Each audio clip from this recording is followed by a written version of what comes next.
Good morning from the heart, September 11th, interpreter of dreams. We're still on Joseph. Genesis 41, verse 15 says, I have had a dream, and there is no one who can interpret it, but I have heard it said of you that you can understand a dream to interpret it.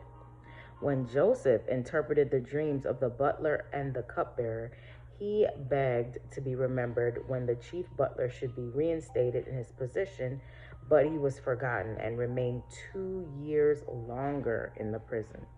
But a more exalted person than the butler had a dream, and when there could be found no one able to interpret it, Joseph was called to the remembrance of the butler.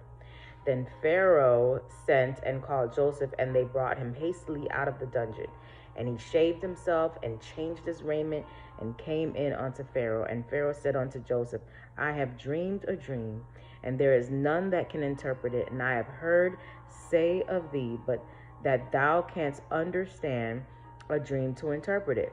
Joseph did not take the glory to himself. He pointed Pharaoh to God, saying, It is not in me, God. It is not in me. God shall give Pharaoh an answer of peace. So we are not to take credit of any spiritual gifts God has given us.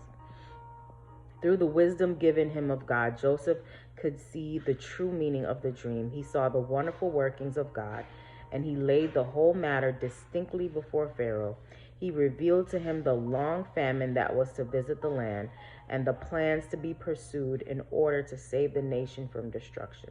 His words were received like gold, and the answer was returned to him.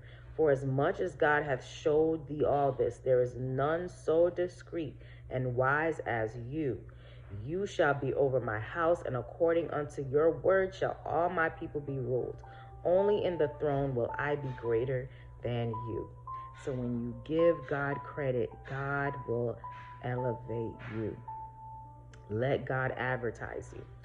Joseph represented Christ. He stood for many years as the honored ruler of Egypt. In his life and character was manifested that which was lovely and pure and noble, in bearing his sorrows under trying circumstances and in enduring temptation.